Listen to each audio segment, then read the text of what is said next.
Man with multi talent या YouTube चॅनलमध्ये आपल्या सर्वांचं स्वागत आहे. तर आपण ज्यावेळेस जन्माचा किंवा मृत्यूचा दाखला काढायला निघतो, ज्या लोकांचा जन्म हा अलीकडच्या काळातला आहे, म्हणजे एक 10-15 वर्षापूर्वीचा किंवा 20 वर्षापूर्वीच्यापर्यंतचे जे जन्म आहेत, त्या लोकांचं काढायचं जर झाला जन्माचा दाखला, तर त्यासाठी फारशी काही तुम्हाला अडचण येणार नाही.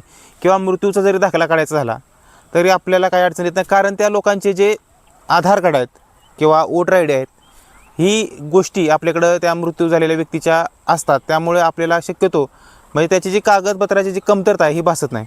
आता यापूर्वीसुद्धा जन्माचे आणि मृत्यूचे दाखले जे उशिराने जे नोंद होत होती, याबाबतचे दाखले काढले जात होते. पण त्यावेळेस जी आत्ता दिलेली जी प्रोसिजर आहे ही एवढी किचकट प्रोसिजर नव्हती. त्यावेळेस जे ठराविक प्रमाणामध्ये जरी पुरावे आले तरी त्यावेळेस जन्माचा किंवा मृत्यूचा दाखला दिला जात होता. आणि ही जी 13(3) जी प्रोसिजर आहे, जन्म मृत्यू जे अधिनियम आहे त्याच्यामधील जे कलम 13(3) प्रमाणे जे आपण अर्ज करायचो त्यावेळेस ते दिवाणी कोर्टामध्ये ती प्रोसिजर चालायची. JMFCकडे ती प्रोसिजर चालत होती. मग ही कोर्टामध्ये ह्या गोष्टी सगळ्या बघितल्या जायच्या आणि कोर्ट ऑर्डर करायचं की ह्या व्यक्तीचा जन्म किंवा मृत्यू अमुक अमुक तारखेला झालेला आहे आणि त्याबाबतचा दाखला ह्या व्यक्तीला देण्यात यावा. पण त्यानंतर काय झालं, कोर्टाकडचं जे ही पॉवर्स आहेत हे काढून घेऊन आता महसूलला दिलेले आहेत.